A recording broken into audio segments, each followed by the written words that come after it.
ब्राह्मण हुए, मोदक गोत्रीय ब्राह्मण हुए। मुदगल के पुत्र देवोदास वृद्धस्त्रव हुए, वृद्धस्त्रव के पुत्र देवोदास हुए, और एक कन्या जिसका नाम हुआ अहिल्या। शरदबान के औरत से अहिल्या के सदानंद हुए, जो महाराज जनक के पुरोहित थे। ध्यान रखना, कुमारिल भट्ट में ने लिखा है कि अहिल्या और इंद्र का वृत्तांत रूपक है केवल। योग वशिष्ठ में दूसरी अहिल्या का वृत्तांत है। एक अप्सरा का नाम भी अहिल्या था। वाल्मीकि रामायण में ब्रह्मा जी ने प्रथम सृष्टि में एक अत्यंत सुंदर कन्या अहिल्या की रचना करके उसे महर्षि गौतम के पास रख दिया। एक वर्ष बाद जब ऋषि निर्विकार मन से अहिल्या को वापस करने आए तो ब्रह्मा जी ने अहिल्या का विवाह गौतम ऋषि के साथ ही कर दिया। समयांतराल में देवराज ने चंद्रमा की मदद से गौतम ऋषि को भ्रमित करके अहिल्या के साथ समागम किया था। पीछे गौतम ऋषि ने इंद्र को नपुंसक होने का श्राप दिया था। भगवान श्री राम के नेम को प्रकार से विनती स्तुति करके अहिल्या अपने पति के लोक को चली गई। गौतम ऋषि के आश्रम से दोनों भाई अब आगे चले। श्री राम और लक्ष्मण जी मुनि के साथ चले। वे वहां गए जहां जगत को पवित्र करने वाली गंगा जी थी। महाराज गाधी के पुत्र विश्वामित्र जी ने वह सब कथा कह सुनाई जिस प्रकार देव नदी गंगा जी पृथ्वी पर आई थी। गंगा विश्वामित्र जी कहने लगे कि हे श्री राम, आपके ही पावन कुल में एक सगर नाम के राजा हुए थे। उनकी दो रानियां थी, ध्यान रखना, एक का नाम कोशिनी और दूसरे का नाम सुमति।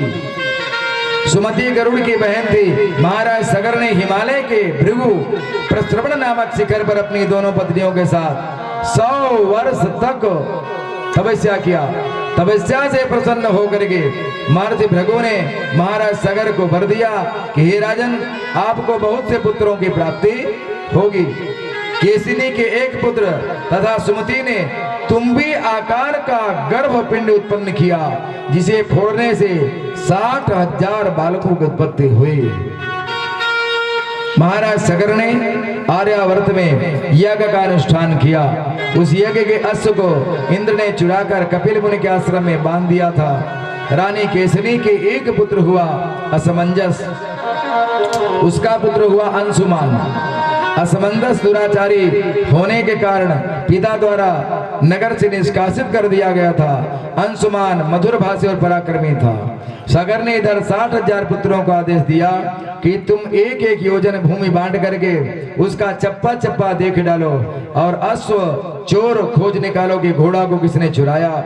सभी दिशाओं को भूमि को खोदते खोदते पूर्वोत्तर दिशा को खोदना आरंभ किया। वहां उन्होंने यज्ञ के घोड़े और कपिल भगवान को देखा। कपिल भगवान को भला बुला कहते हुए उन्हें चोर बताते हुए उन्हें मारने दौड़े। कपिल के रोष पूर्ण दृष्टिपात से 60,000 सगर पुत्र वहीं राख की ढेरी बन गए, सब भस्म हो गए। जब महाराज सगर ने देखा कि पुत्रों को गए बहुत समय बीत गया है, तब उन्होंने अपने पौत्र अंशुमान को घोड़ा खोजने के लिए भेजा। घोड़ा खोजते खोजते अंशुमान कपिल मुनि के आश्रम पर पहुंचा। वहां घोड़ा चरता मिला। वहां 60,000 चाचाओं की राख की ढेरी भी मिले। उनको जलांजलि देने को तत्पर हुआ। तब गरुड़ जी बोले, हे पुत्रो, तुम अपने चाचाओं को हिमवान की ज्येष्ठ पुत्री जो गंगा जी हैं उन्हीं के जल से इनका तर्पण करो। अब तुम इस घोड़े को ले जाकर यज्ञ संपन्न कराओ। अंशुमान घोड़ा लेकर के आया और महाराज सगर को सारा वृत्तांत सुना दिया। महाराज सगर का यज्ञ संपन्न हुआ। महाराज सगर के बाद अंशुमान राजा बने और अपने पुत्र दिलीप को राज्य देकर गंगा जी को भूतल पर लाने के लिए तपस्या किया, परंतु सफल न हुए। फिर दिलीप ने अपने पुत्र भगीरथ को राज पद दिया और गंगा लाने में सफल जब नहीं हुए तो भगीरथ ने पुनः तपस्या प्रारंभ किया। ब्रह्मा जी ने प्रसन्न होकर वर मांगने को कहा। महाराज भगीरथ बोले, हमारे पुरखे कपिलाश्रम में राख के ढेर बने पड़े हैं, उनको गंगा जी का जल मिले तभी उनकी सदगति होगी। ब्रह्मा जी ने कहा, गंगा जी को धारण करने के लिए भगवान शंकर की तपस्या करो। भगीरथ ने भगवान शंकर की तपस्या करके प्रसन्न किया। उन्होंने गंगा जी को सिर पर धारण करके बिंदु सरोवर में छोड़ा। वहां से उनके 7 धाराएं हो गईं। आह्लादिनी, पावनी, नीलनी, ये 3 धाराएं पूर्व की ओर चली गईं। सुचक्षु, सीता और सिंधु, ये 3 धाराएं पश्चिम की ओर प्रवाहित हुई। 7वीं गंगा धारा गंगा के नाम से प्रसिद्ध हुई। वह भगीरथ के रथ के पीछे पीछे तीव्र वेग से प्रवाहित होने लगी। रास्ते में जन्नों की ऋषि की यज्ञ सामग्री को बहा ले गए। ऋषि क्रोधित होकर गंगा जी को पी गए। देवताओं, ऋषियों अगर गंधर्वों ने विनती किया, तब उन जनु ऋषि ने गंगा जी को सोत्राभ्याम सृजन प्रभो अपने कानों से प्रकट कर दिया। इसलिए गंगा का एक नाम क्या है? जाह्नवी है। वहां गंगा जी कपिलाश्रम में जाकर राजा सगर के जो 60,000 पुत्र भस्म हुए थे, पहुंच करके उन सब का उद्धार कर दिया। ब्रह्मा जी ने वहीं प्रकट होकर भगीरथ से कहा, हे नर श्रेष्ठ, तुमने 60,000 पुत्रों का उद्धार कर दिया और आज से गंगा का एक नाम होगा। बोलिए भागीरथी मैया की। ये गंगा तुम्हारी भी ज्येष्ठ पुत्री होकर रहेंगी और तुम्हारे नाम पर रखी हुई भागीरथी नाम से जगत में विख्यात होंगी। गंगा त्रिपथ का नाम दिव्या भागीरथी च त्रिपथो भावयन्ते ते तपस्का त्रिपथगा स्मृताः। त्रिपथगा, दिव्या और भागीरथी तीनों नामों से गंगा की प्रसिद्धि होगी। ये आकाश, पृथ्वी और पाताल तीनों पथों को पुत्र करती गमन करती है, इसलिए इसका नाम क्या त्रिपथगा है, विष्णुपदी है, अलकनंदा है, गोदावरी है, भागीरथी है, गंगा है। वाल्मीकि रावण उद्धृत कर रहे हैं। ये विश्वामित्र जी किसको बता रहे हैं? राम जी को बता रहे हैं, लक्ष्मण को। हे रघुनाथ जी, तब से माता गंगा संसार में अविरल प्रवाहित हो करके संसार के प्राणियों को पावन कर रही है। हे श्री राम, मैंने गंगा अवतरण वृत्तांत आपको बता दिया। भारत के लिए भगवान का एक वरदान है गंगा। सच पूछो तो इस देश की पहचान है गंगा। भारत माता के मस्तक का अभिमान है गंगा। इस धरती के बेटों पर एक एहसान है गंगा। लाखों करोड़ों लोगों की मुस्कान है गंगा। गंगा ही हिंदुस्तान, हिंदुस्तान ही गंगा। गंगा ही हिंदुस्तान और हिंदुस्तान है गंगा। ये हमारे हिंदुस्तान की, हमारे सनातन की पहचान है। गंगा अवतरण की कथा श्रवण करके श्री राम लक्ष्मण बड़े प्रसन्न हुए। गुरु जी सहित सभी ऋषियों ने बड़े हर्ष का अनुभव किया। तब प्रभु ऋषि न समेत नहाए, तब प्रभु ऋषि न समेत नहाए, विविध दान मही देवन पाए। प्रभु ऋषि न समेत नहाए, विविध दान मही देवन पाए। तब प्रभु ऋषि न समेत नहाए, विविध दान मही देवन पाए। प्रभु ऋषि न समेत नहाए, विविध दान मही देवन पाए। हरषि चले मुनि वृंद सहाया, चले मुनि वृंद सहाया। हरषि चले मुनि वृंद सहाया, चले मुनि वृंद सहाया। वेगी विदेह नगर नियराया, नगर नियराया। हरषि चले मुनि वृंद सहाया, वेगी विदेह नगर नियराया।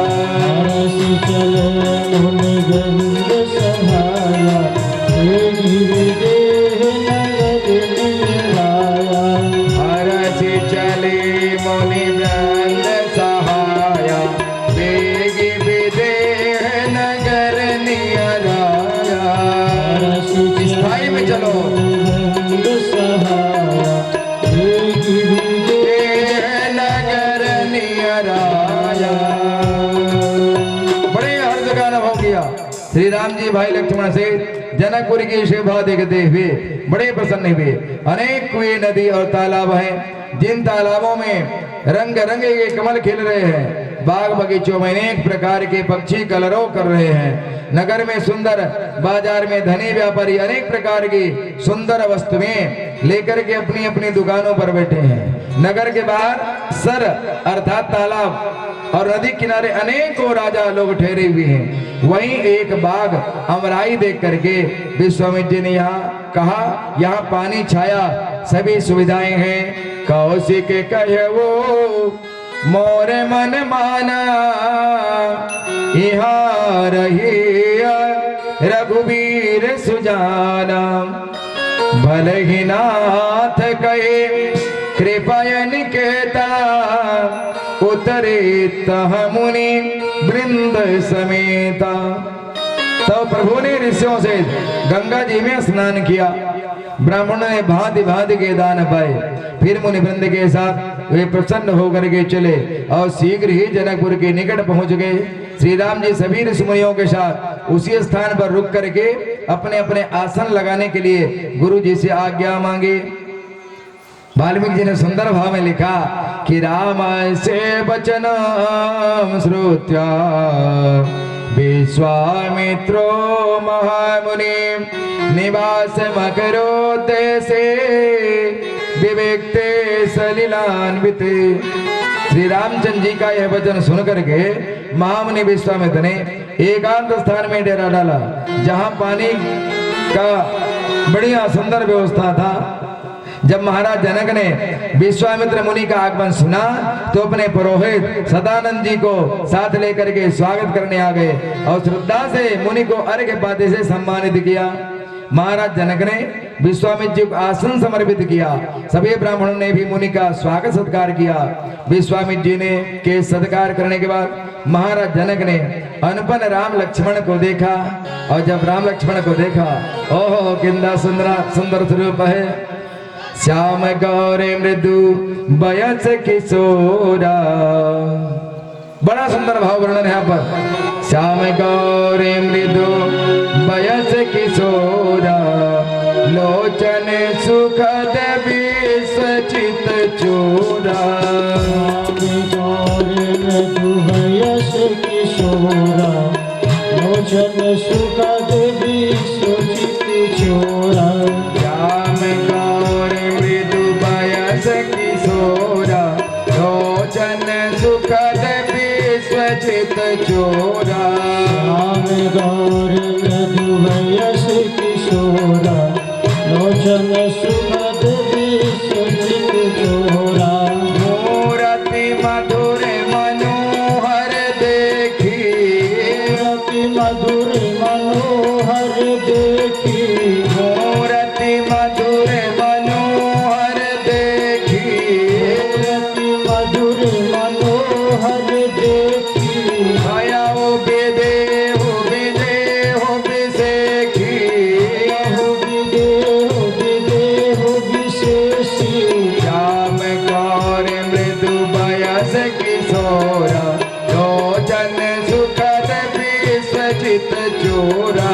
श्याम गौर मृदु बयस किशोरा लोचन सुखद विसचित चोरा। सांवले और गौर वर्ण के किशोर दोनों राम लक्ष्मण को देख करके महाराज जनक जी अपने सुध बुध खो बैठे। विदेह तो पहले ही से, अब विदेह जी को विदाई क्यों कहा जाता था आपको पता है? एक बार ड्यूटी लग गई जानने के विदेह को विदेह क्यों कहा गया। तो नारद जी गए और नारद जी गए तो आश्चर्य ये था कि दूर से ही देखा ये स्थिति। बिस्तर में पड़े हैं, बिस्तर में पड़े हैं, सो रहे हैं और उनका एक पैर है नीचे आग जल रही, उसमें जल रहा है, उनको होश ही नहीं है। सोई विदेह तो पहले ही से, आज विदेह हो गया पुनः। जो बचा खुआ खुजा कसर था वो भी राम लक्ष्मण को देख करके भूल गए। वो भी शुद्ध बुद्ध खो बैठे। मुनि विश्वामित्र से गदगद पानी में पूछने लगे कि हे महाराज, ये दोनों किशोर ऋषियों के बालक हैं या किसी राजघराने से संबंध रखते हैं? कौन है? कसे तो नर शार्दूलो पुत्रो देव सुतोपमा मनः प्रीति करो मेद्यो नर नारायणा विवा। ये देव पुत्रों को समान ही नर शार्दूल किसके पुत्र हैं? ये मेरे हृदय में इस समय नर और नारायण के समान प्रीति उत्पन्न कर रहे हैं। बात क्या है? अब जनक कौन है? एक रूप से देखा जाए तो लौकिक परंपरा पर जनक जी सीता जी के पिता है ना। एक समय इच्छा के पुत्र नेमि ने यज्ञ कराने को वशिष्ठ जी को आमंत्रित किया। वशिष्ठ जी बोले मैंने इंद्र का निमंत्रण स्वीकार कर लिया है। महाराज नेमि ने अन्यान्य आचार्यों को बुलाकर यज्ञ प्रारंभ कर दिया। इससे रुष्ट होकर के वशिष्ठ जी ने श्राप दिया कि हे नेमि, तुझे अपनी विचारशीलता पर बड़ा घमंड है, तेरा शरीर बात हो जाए। नेमि महाराज ने भी श्राप दिया, आप लोग लोभ के वश में इंद्र की यज्ञ पूरे करने गए थे, आपका शरीर भी बात हो जाए। वशिष्ठ जी ने तो मित्रावरुण के द्वारा उर्वशी के गर्भ से दूसरा शरीर धारण कर लिया। देवताओं ने नेमि से भी शरीर धारण करने को कहा। नेमि के इंकार करने पर फिर देवताओं ने नेमि का बास नेत्रों के पलकों में दे दिया। तदपश्चात नेमि के शरीर का मंथन किया। फलस्वरूप एक असाधारण कुमार उत्पन्न हुआ। उसका नाम क्या हुआ? जनक। जीव रहित शरीर से, ध्यान देना, जीव रहित शरीर से उत्पन्न होने के कारण पहला नाम पड़ा विदेह, तथा शरीर के मंथन करने से उत्पन्न होने के कारण क्या नाम पड़ा? मिथिल कहे जाने लगे। और इन्होंने मिथिलापुरी बसाई थी। इन्हीं जनक की 20वीं पीढ़ी में रसरोमा नाम के जनक हुए थे।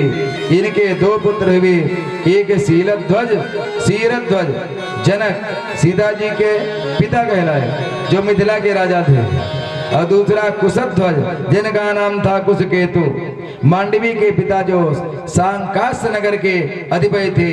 तभी इसे वंश के सभी राजा अपने नाम के आगे क्या लगाते हैं? जनक। इसलिए इस पुरी का नाम पड़ गया जनकपुरी। विदेह जनक जी का प्रश्न सुन करके विश्वामित्र जी बोले, वाल्मीकि जी ने सुंदर भाव में उस पर उद्धृत किया, तस्य तद वचनं श्रुत्वा जनकस्य महात्मनः निवेदयद मे आत्मा पुत्रो दशरथस्य तो। महात्मा जनक का यह प्रश्न सुन करके अमित आत्मबल से संपन्न विश्वामित्र जी ने कहा, राजन, ये दोनों महाराज दशरथ के पुत्र हैं। रघुकुल मणि दशरथ के जाए, मम हित लागी नरेश पठाए।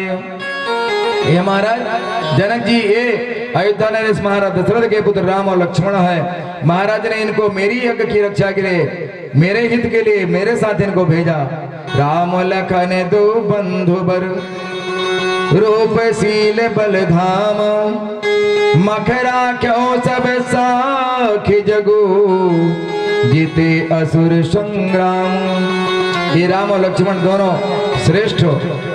महाराज जो है दशरथ जी के पुत्र हैं। सारा जगत इस बात का साक्षी है। इन्होंने युद्ध में असुरों को जीत करके मेरे यज्ञ की रक्षा किया है। ये शील और बल के धाम है। राजन, विश्वामित्र जी की बात सुन करके जनक जी कहने लगे, हे मुनि, आपके चरणों का दर्शन करके मैं धन्य हो गया। और ये दोनों श्याम और गौरवर्ण के दोनों भाई आनंद को भी आनंद देने वाले हैं। सबसे सुंदर बात यह है, इनकी आपस में जो प्रेम है ना दोनों भाइयों का, बड़ा ही पवित्र और सुहावना है। वह मन को बहुत अच्छा लग रहा है, पर वाणी से कही नहीं जा सकती।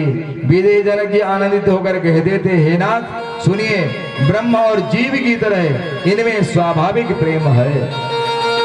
महाराज जनक बार बार श्री राम लक्ष्मण को देखते हैं, प्रेम से मन पुलकित है और मन में बड़ा उत्साह है। फिर प्रशंसा करके मुनि के चरणों में सिर नवाकर राजा उनको नगर में लेवा चले। उनको महाराज ने सुंदर सदन सुखद सब काला, तहाँ बासुले दीन भुवाला। महाराज जनक विश्वामित्र और दोनों कुमारों को सुंदर महल में ठहराकर सारी व्यवस्था ठीक कर दी। रघुकुल शिरोमणि राम ने ऋषियों के साथ भोजन करके लक्ष्मण के साथ आनंद से बैठे। उस समय एक पहर दिन शेष था। श्री राम और लक्ष्मण के हृदय का भाव भाव करके गुरुदेव विश्वामित्र जी देखे, बोल पड़े, लखन हृदय लालसा बिसेखी, जाई जनकपुर आई देखी। राम अनुज मन की गति जानी, भगत बछलता हिये हुलसानी। लाथ लखनपुर देखन चाहि, प्रभु सकोच डर प्रगट न कहि। हे गुरुदेव, लखन लाल के मन का भाव मैंने जान लिया है। लक्ष्मण जनकपुर में जाकर वहां की शोभा देखना चाहते हैं। ऐसा राम जी ने विश्वामित्र जी से कहा। गुरु कह दो, बहुत सुंदर भाव है। गुरु कह दो जनकपुर होते चले, गुरु कह दो, गुरु कह दो जनकपुर होते चले, गुरु कह दो जनकपुर होते चले, गुरु कह दो जनकपुर होते चले, गुरु कह दो जनकपुर होते चले, गुरु कह दो जनकपुर होते चले, गुरु कह दो जनकपुर होते चले, गुरु कह दो जनकपुर होते चले, गुरु कह दो जनकपुर होते चले। गुरु कह दो जनकपुर होते चले, गुरु कह दो जनकपुर होते चले, गुरु कह दो जन